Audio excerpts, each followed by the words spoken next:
집에서 아이들과 함께 생활하는 엄마도 힘드시죠? 아이에게 어떻게 하면 책에 대한 흥미를 느끼게 해줄지 한번 같이 생각해 보아요. 아이들에게 책에 대한 흥미를 느끼게 해주려면 소리내어 책을 읽어주세요. 아이들이 사랑하는 마음을 어떻게 전달해야 될까요? 아이들을 사랑하는 것만으로 부족합니다. 그들이 사랑받고 있는 것을 느끼게 해주어야 해요.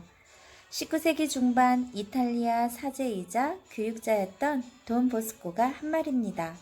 세상의 모든 부모는 자녀를 사랑합니다. 자녀에게 잔소리하는 것도 야단치는 것도 심지어 매를 드는 것도 모두 사랑하기 때문이라고 말하죠. 부모는 자녀를 사랑하기 때문에 자녀가 잘 되기를 바라고 그래서 자녀에게 필요한 것들을 충족시켜 주려고 애씁니다. 그런데 자녀들은 부모의 이런 지극한 사랑을 느끼고 있을까요? 초등학교 2학년 독서 수업 때 있었던 이야기예요. 나중에 죽은 다음에 다시 태어나면 무엇으로 태어나고 싶나요? 라는 질문을 하자 어떤 아이가 큰 소리로 저는 우리 엄마의 엄마로 태어날 거예요 하는 겁니다. 순간 참 기특한 아이라는 생각이 들었죠. 엄마의 엄마로 태어나서 엄마에게 입은 은혜를 갚겠다고 한 것으로 여겼기 때문입니다. 그런데 뜻밖에도 그 아이가 이런 말을 하는 겁니다. 제가요, 엄마의 엄마로 태어나서 공부 많이 시킬 거예요. 그러면 엄마도 얼마나 공부가 힘든지 알 거예요. 부모가 자녀를 사랑한 만큼 자녀들도 그 사랑을 느끼는지 의문입니다. 또 부모들로부터 자녀로부터 사랑을 받고 있을까요? 부모에게 사랑받고 있다고 느끼는 자녀는 부모의 뜻에 따르고 싶어 하겠죠. 부모의 마음을 아프게 하고 싶지 않을 테니까요. 부모의 사랑을 알고 부모를 존경하는 자녀는 부모가 곁에 없어도 부모의 현존을 느낀다고 합니다. 홀로 있어도 부모로부터 보호받고 있다고 느끼고 홀로 있어도 부모의 사랑을 거스르는 행동을 하지 않는 것은 모두 부모의 사랑을 믿기 때문입니다. 부모의 현존을 느끼는 것은 단순히 부모에게 의존하는 것과 다릅니다. 어떻게 해야 자녀가 부모의 사랑을 느낄 수 있을까요? 또 자녀로부터 존경받는 부모가 될 수 있을까요? 저는 그 대답이 공감이라고 생각합니다. 공감한다는 것은 상대방의 감정을 알아채는 거고, 왜 그런 감정을 느끼는지 이해하는 것을 말합니다. 극단적으로 말해서 상대방의 감정을 모르는 사람은 상대방을 모른다고 해도 결코 지나친 말이 아닙니다.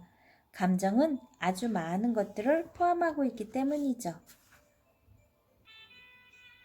책 읽어주기가 부모와 자녀의 공감대를 형성한다고요? 자녀의 감정을 알아채고 이해하려면 부모 자신이 감정에 민감해야 해요. 부모 스스로 자신의 감정에 귀를 기울이고 통찰하는 노력이 필요하죠. 좋은 부모는 자기가 현재 어떤 감정을 갖고 있는지 인식할 줄 알고 자신의 감정이 자녀에게 어떤 영향을 미치고 있는지도 알고 있는 부모입니다. 자녀의 감정에 귀를 기울여주고 자녀의 감정을 존중하는 부모에게서 자란 아이들은 부모가 자신을 존중하고 인정하는 것을 느낍니다.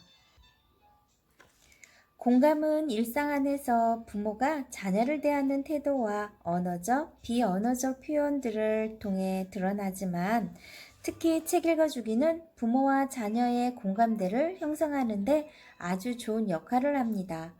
책을 매개로 해 부모와 자녀의 감정이 오고 가면서 상호 교류가 일어나죠. 자녀들은 부모가 책을 읽어주기만 해도 부모로부터 관심받고 있다고 생각하거든요. 부모가 자녀를 무릎에 앉히고 책을 향해 함께 시선을 모을 때 아이는 부모의 따뜻한 가슴을 느끼며 행복해합니다. 처음부터 책을 좋아하게끔 태어난 아이는 없어요. 부모가 책을 읽어주었을 때 행복하던 느낌을 또 맛보려고 자꾸 책을 찾게 되고 그러다 보니 책 내용에 빠져드는 것이죠. 서너 살도 채 안 된 자녀가 책꽂이에서 책을 들고 와 자꾸 읽어달라고 보채던 경험이 있을 거예요. 그 아이들이 책 내용을 깊이 이해해서 그랬을까요? 아니에요. 아마 책을 읽어주는 엄마의 따뜻한 목소리, 공감 어린 표정들을 통해 사랑받고 있다고 느꼈기 때문일 거예요. 사람은 누구나 사랑을 받고 싶어 하는 욕구가 있으니까요. 특히 아이들은 사랑을 먹고 자랍니다. 이렇듯 자녀는 책의 내용과 상관없이 부모와 함께 책을 펴고 있는 그것만으로도 행복을 느끼죠. 그래서 엄마가 책을 읽어준다고 했을 때 싫어하는 아이들은 별로 없어요. 초등학교 고학년이 되어서도 마찬가지죠. 이제는 혼자서 책을 즐기기 시작한 나이지만 가끔 엄마가 책 읽어줄까 하면서 씩 웃으면 좋아하죠. 자녀와 함께 책을 읽어보세요. 읽어주기도 하고 또 듣기도 하고 서로가 오늘은 책을 통해서 화합하는 날이 되었으면 좋겠습니다.